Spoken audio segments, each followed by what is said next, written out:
मामला पूरे देश से छिपा नहीं है। पूरे देश में सभी को पता है कि एक विकृत मानसिकता का व्यक्ति आईएएस के पद पर बैठा आजाग का अध्यक्ष बनता है, अनुसूचित जात जनजाति कर्मचारी संघ का अध्यक्ष बनता है और बनते ही वह जहर उगलना शुरू कर देता है।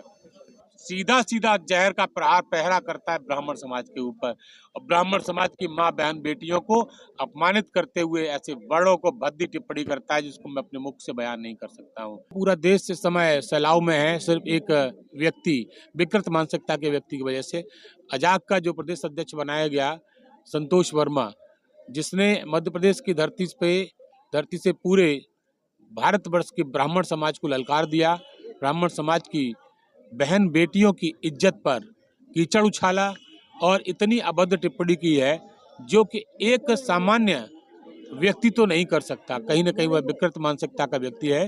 संतोष वर्मा को जब तक जेल में नहीं डाला जाता हमारी ब्राह्मण समाज आक्रोशित रहेगा।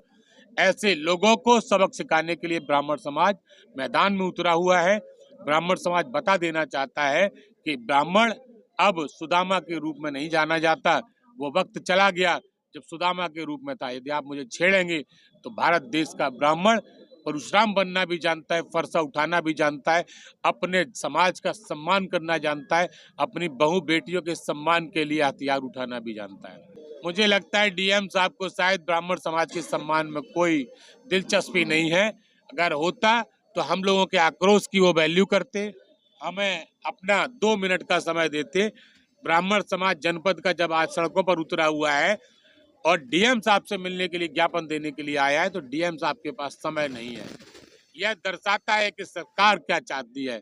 मुझे ये समझ में नहीं आता सरकार की मानसिकता के विपरीत कार्य हो रहा है या फिर समकूल कार्य हो रहा है, और सदैव सड़क पर उतरने का कार्य करेगा। आज तो सिर्फ ज्ञापन देने आए हैं।